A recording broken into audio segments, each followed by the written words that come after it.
Oi, gente, quem fala aqui é a Mônica e eu faço parte da equipe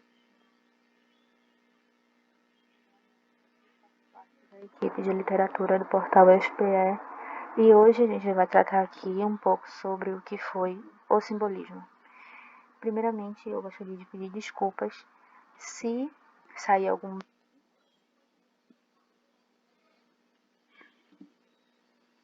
barulho ou algum ruído neste áudio, mas é porque onde eu moro não faz silêncio. Então esse foi o único momento possível que eu pude gravar isso aqui para vocês. Bom, é isso. Bom, então eu trouxe um mapa mental aqui para vocês, dando destaque aos principais pontos desse movimento. E a gente pode começar aqui pelo contexto histórico, né? Que surgiu na França no final do século XIX, em meio à Segunda Revolução Industrial. E o que é que isso significa?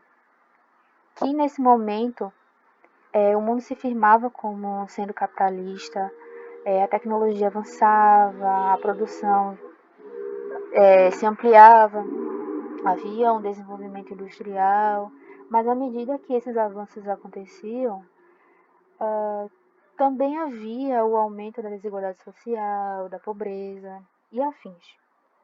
Além disso, nesse mesmo contexto, as grandes potências europeias estavam ali se degladiando em torno das colônias europeias e asiáticas, que foi um momento conhecido de neocolonialismo, né?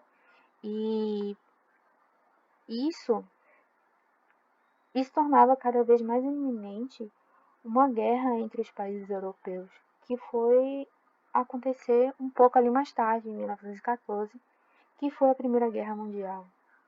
Então, com tudo isso acontecendo, com essa desilusão com a realidade, o simbolismo acaba se originando desse momento. E ele acaba tomando corpo com a oposição às correntes cientificistas e positivistas, além das estéticas, que é o parnasianismo, naturalismo e o realismo. E para dar um ponto inicial, um marco inicial, a gente pode dizer que foi a partir da publicação de As Flores do Mal de Charles Baudelaire em 1857. Agora, trazendo aí para um contexto mais brasileiro, aqui no Brasil, a gente pode dizer que o marco inicial foi com a publicação de Missal e Broquéis, ambos publicados em 1893, do poeta Cruz de Souza. Mas ele não teve o mesmo prestígio aqui no Brasil como teve lá na Europa.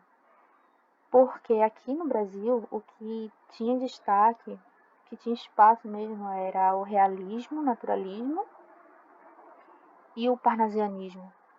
Então o simbolismo acabou ficando um pouco para trás. Mas não significa que não existiu autores simbolistas, né? Um pouco mais para frente eu vou mostrar alguns representantes desse movimento. Mas antes disso, mas antes disso, é válido destacar primeiramente as características que o movimento apresentava. Então eu trouxe aqui alguns pontos que eu considero importantes. Então, o primeiro ponto aí é o espiritualismo e as manifestações metafísicas. Então, uma vez que o simbolismo repudia a ciência, o racionalismo, o materialismo, ele automaticamente acaba negando o realismo barra naturalismo, que são movimentos que abordam esses pontos que eu acabei de falar, e o parnasianismo também. E eles acabam apresentando uma visão mais distanciada da realidade objetiva. E passou uma moto aqui, foi mal. E o segundo ponto é desejo de transcendência e integração com o universo. Isso quer dizer que o simbolista, ele travava uma batalha entre o corpo e a alma. O eu do simbolismo é o centro da poesia, então a gente vê aí uma característica semelhante com a do romantismo, né? Os românticos também tinham isso de trazer o eu como o ponto central.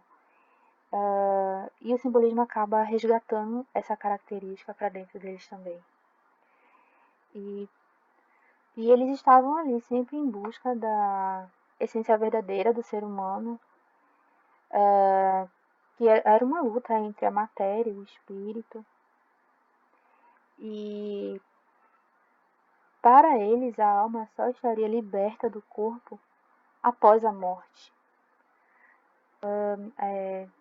Então essa é a visão do simbolista. O próximo ponto é dor existencial.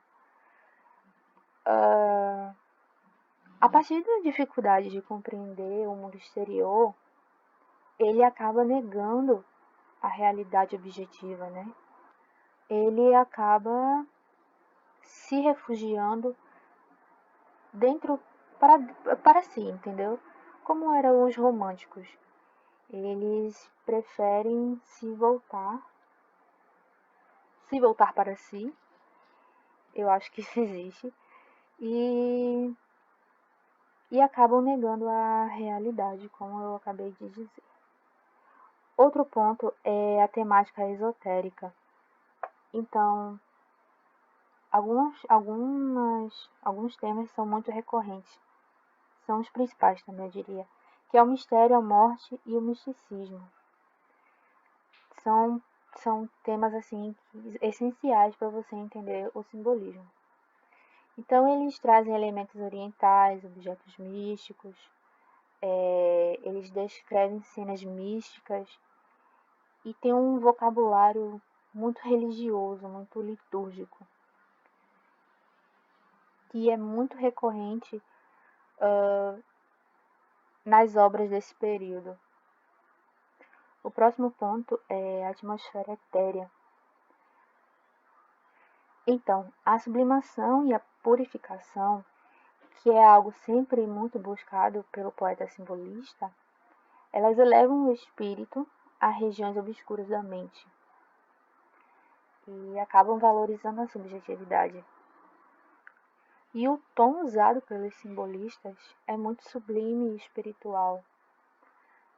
Além disso, eles também trazem os sonhos, a loucura e estados alterados de consciência, bem como o inconsciente e o subconsciente também são pontos bem constantes dentro de suas obras. Próximo ponto, a vagueza e a imprecisão. Você nunca vai encontrar uma resposta objetiva e uma resposta objetiva e certeira, digamos assim. Porque os simbolistas, como eu falei, eles valorizavam o subjetivismo. Eles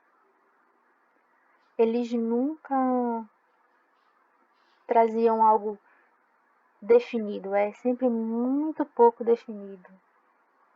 Nunca trazem algo afirmando com certeza absoluta. Tudo uma sugestão. Sugestão é uma palavra assim que define esse ponto. Eles sempre sugerem as coisas, eles nunca te dão uma resposta. E cada palavra utilizada pelo simbolista, elas vão transcender o seu significado original. Eles nunca vão usar nada que seja literal, entende? Então, esse é um ponto muito importante também dentro do simbolismo.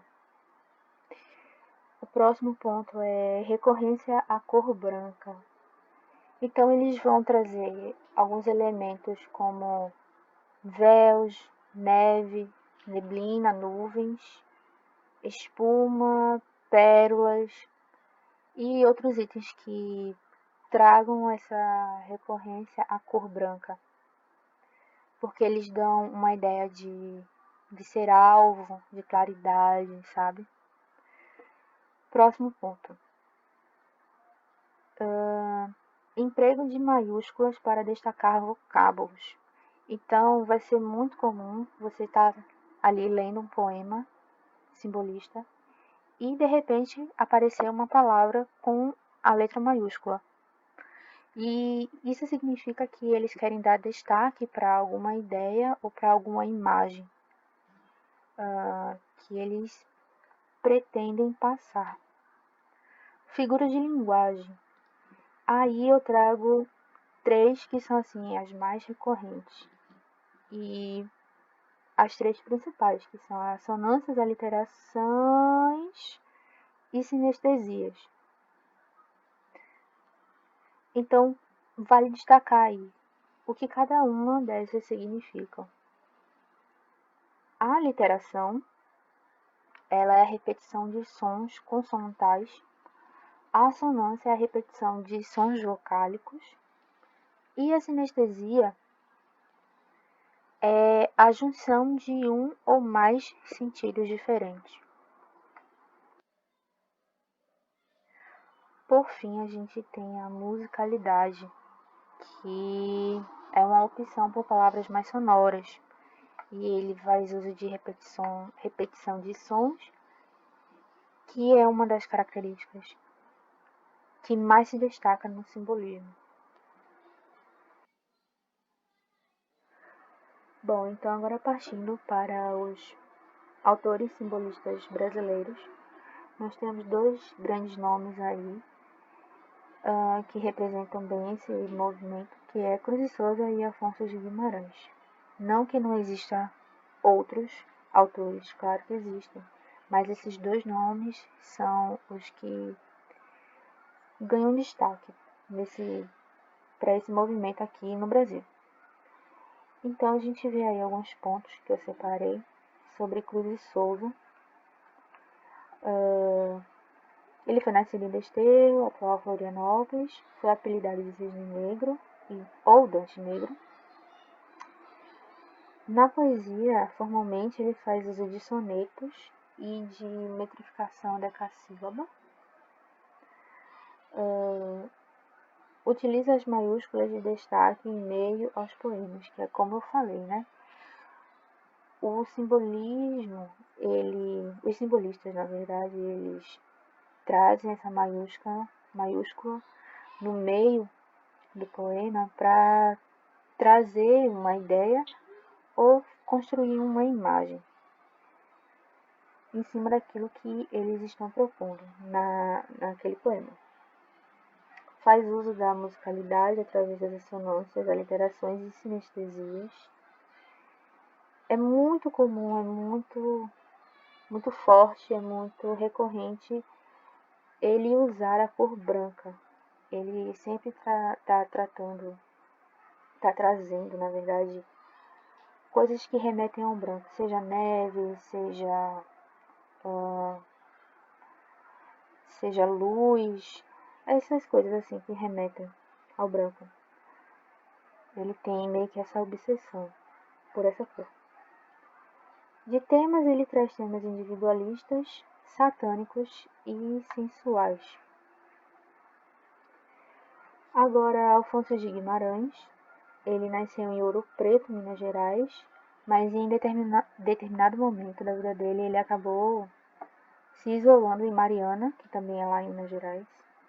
Tanto é que ele acabou ganhando o apelido de Solitário de Mariana. E os temas mais recorrentes que ele usa é o misticismo, o amor e a morte. A morte e o amor são temas bem recorrentes no poema dele, porque ele tinha uma noiva que acabou falecendo e desde então ele nunca se conformou na verdade. E ele acaba refletindo todo esse sentimento dentro das suas obras, dos seus poemas. E formalmente ele utiliza muitas figuras de linguagem, como a literação, a sonância e até a antíntese. Bom, então, é isso. É isso que eu posso trazer aí para vocês sobre o simbolismo. Espero que tenha ajudado. Fiquem em casa, lavem as mãos. E é isso. Até a próxima.